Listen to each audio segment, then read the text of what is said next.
orang Jawa, cewek lagi, pasti petaka, pasti ketawa. Kalau nggak petaka, ketawa. Maka kalau bicara tentang makna, itu semua nggak ada yang tahu. Bahkan saya sendiri nggak tahu. Cuman demi Allah, wallahi wa rasulihi, saya sadar secara lahir saya mengingatkan panjenengan, berkalam sama panjenengan, berbicara sama panjenengan, tapi secara batin Allah sedang berkalam kepada saya pribadi, sedang mengingatkan saya pribadi karena ada jenengan. Kenapa saya bilang seperti itu? Kembali tentang sifat. Manusia hidup itu dianugerahkan 7 sifat yang kata Al-Quran itu sifat ma'ani.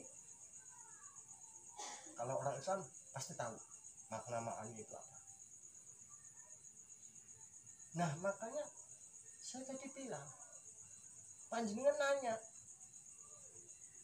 kok bisa serba tahu?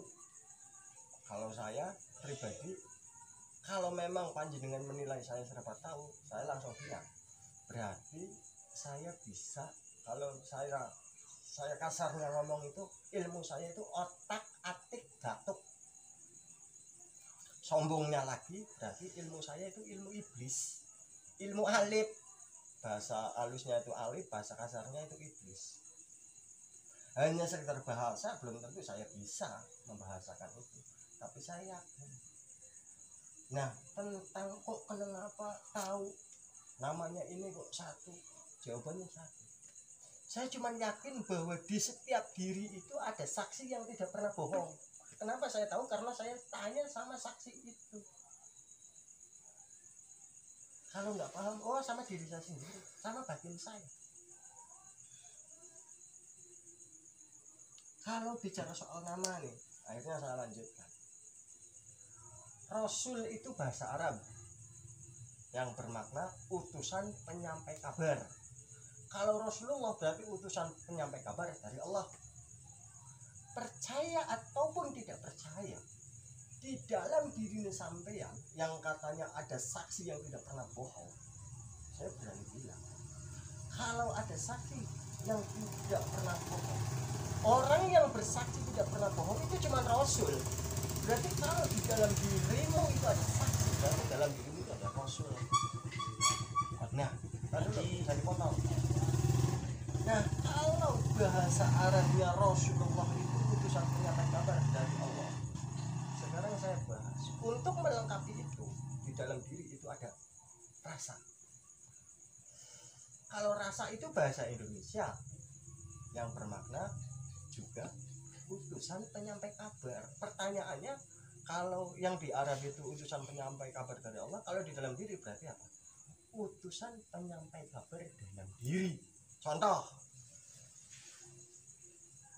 kita minum kopi misalkan.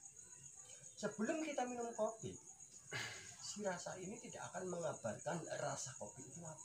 Tapi begitu kita minum, rasa ini akan mengabarkan bahwa kopi ini rasanya pahit, manis. Pada saat kita ditampar pun, si rasa ini akan mengabarkan, aduh sakit. Nah di dalam Al-Quran juga diterangkan, surat Al-Hujurat ayat 7 kalau nggak salah itu maknanya, ketahuilah sesungguhnya di kalanganmu ada Rasul. Nah namanya ayat itu 1000 penghayatan. Ada ayat syariat, ada ayat hakikat. Kalau secara syariat di kalanganmu ada Rasul, berarti setiap wilayah itu ada ahli petunjuknya, ada utusannya. Nah kalau secara hakikat di dalam kalanganmu itu ada Rasul, berarti dirimu sendiri, di dalam dirimu itu ada utusan. Oh masih nggak percaya? Coba kita ambil contoh, panjenengan dilahirkan di hutan, ibu bapaknya meninggal, jenengan itu dikerumuti binatang, sampai jenengan besar bisa berkasih sayang dengan binatang. Kalau bukan rasa dalam diri jenengan yang mengajarkan kasih sayang kepada binatang-binatang itu, mustahil panjenengan hidup. Maka ada istilah Tarsan, merajai di hutan. Itu karena apa? Dia itu berinteraksi dengan rasa, ketemu rasa. Itu. Nah, tentang makna nama ya itu tadi, tidak ada satupun rahasia kalau kita sudah mengenal rasa. Karena apa? Rasa itu adalah kunci untuk membongkar rahasia. Nih saya jadi ingat, jadi pengen ngidung. Iqra kitabaka kafa banafsika yauma ilaika hasiban yauma ilaika hasiban. Setiap manusia diwajibkan ngaji kitab suci ada dalam diri, kitab yang sejati ada di dalam diri. Kajilah dirimu agar kamu tahu siapa Tuhanmu yang menghidupimu agar bermanfaat di dunia dan akhirat. Nah, kalau kita nggak mampu mengkaji, kalau nggak tahu ngaji itu apa sih? Ngaji itu ngatur jiwa, berkaitan dengan akal. Kalau kita nggak menggunakan akal kita itu tidak bakalan mampu mengatur diri kita. Yang ada kita ngatur orang lain. Kalau kata orang Jawa bilang itu ngaji itu maknanya yang ngatur jiwa. Seperti ini bisa dibilang ngaji karena apa? Sing ngangak mung siji liyane meneng. Itu pun bisa dibilang ngaji. Tuh. Nah, untuk bicara soal nama, maknanya nama tadi berkaitan dengan apa yang tadi saya kidungkan. Kalau kita sadari itu kebanyakan orang sekarang itu beragama dulu baru mengenal. Tapi kalau zaman dulu mengenal dulu baru beragama. Itu ada ucapannya sudah jelas. Awaludin ma'rifatullah, akhirudin ma'rifatullah. Kenali dulu Allah,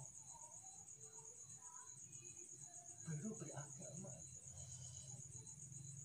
Kenal Allah dulu, kenal awal dan akhirnya, baru agamanya nanti jelas diakui.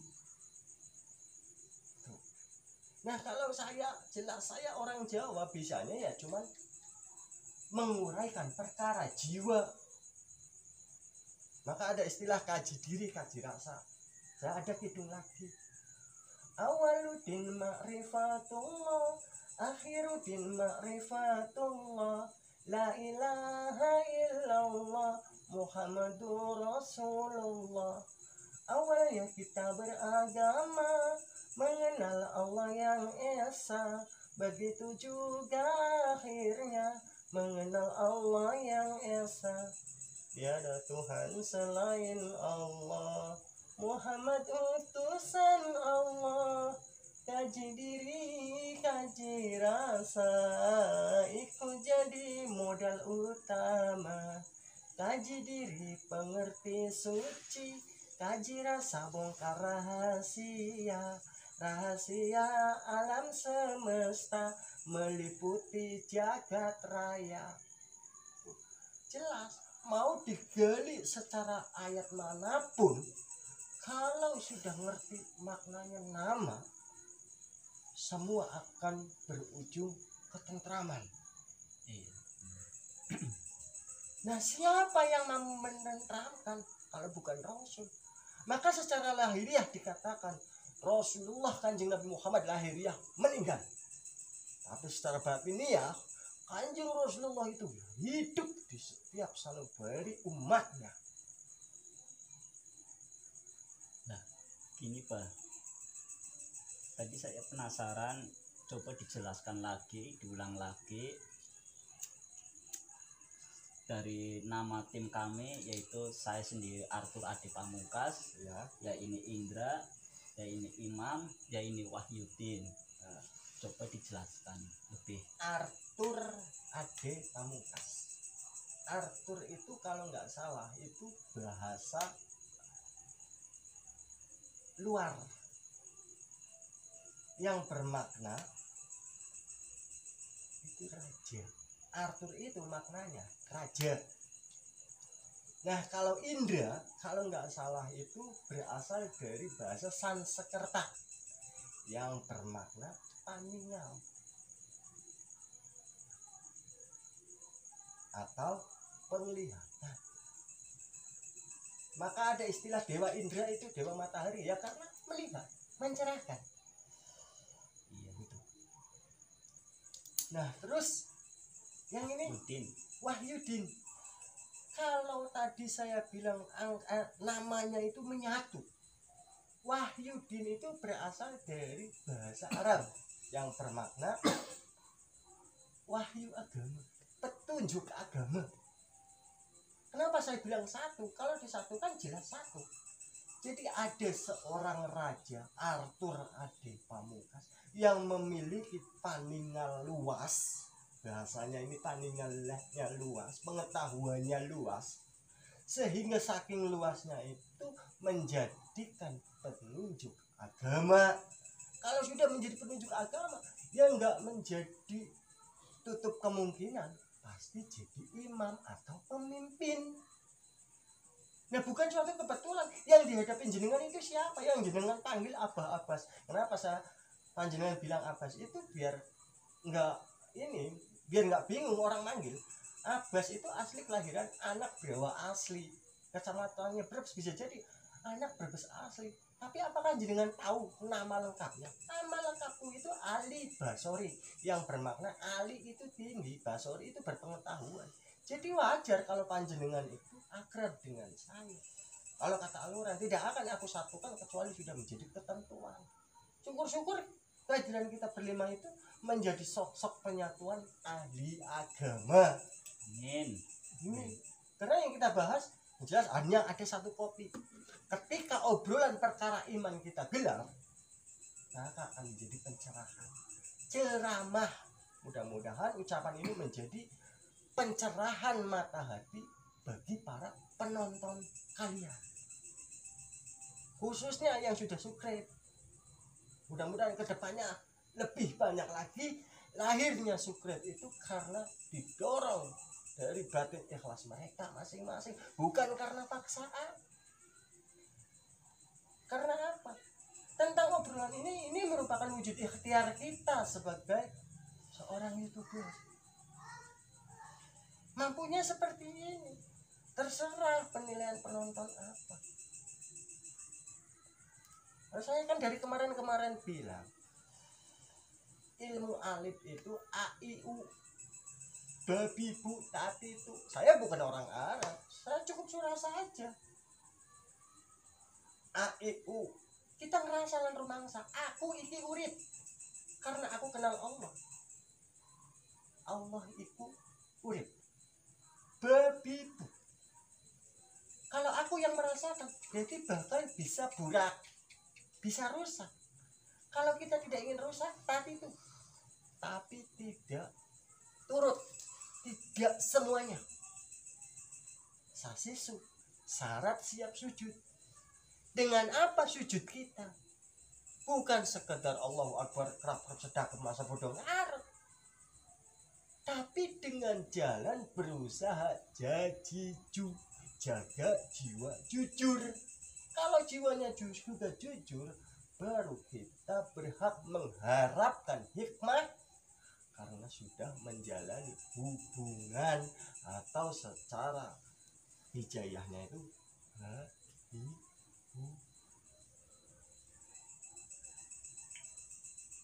apakah pantas kita mengharapkan hikmah kalau kita tidak menjalani hubungan? Kalau kata surat Al-Fatihah kan iya karena berdoa, iya karena stajib. Bersujud dulu baru minta pertolongan. Nah, seperti panjenengan dari jauh silaturahmi ke sini. Nggak mungkin saya ngomong panjang lebar kalau panjenengan nggak bicara, nggak bertanya. Secara lahir saya mengingatkan panjenengan, tapi secara batin Allah sedang mengingatkan saya gara-gara ada panjenengan. Sadar atau enggak? Inilah yang disebut hakikat la haula, bahwa sejatinya tidak ada daya dan upaya. Kenapa saya bisa bilang seperti ini? Karena saya berkesadaran Kalau bahasa kerennya itu saya sedang mati. Kerennya lagi ma'rifatullah sejati. Puncaknya lagi yang disebut ma'rifatullah sejati itu apa?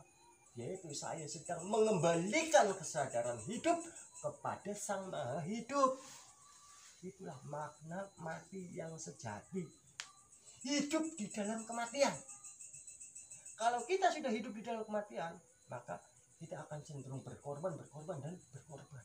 Kenapa kita harus berkorban, dan berkorban? Bukan tuntutan, tapi sudah menjadi alurnya alam. Berkorban, dan berkorban.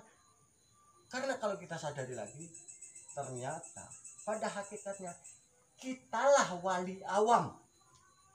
Wali awamnya siapa? Wali awamnya Allah. Kenapa saya bilang wali awam? Karena kalau kita sadari lagi, kenapa disebut wali awam? Wakil Allah, laku Islam, amanah wahyu alam, ma'rifatullah.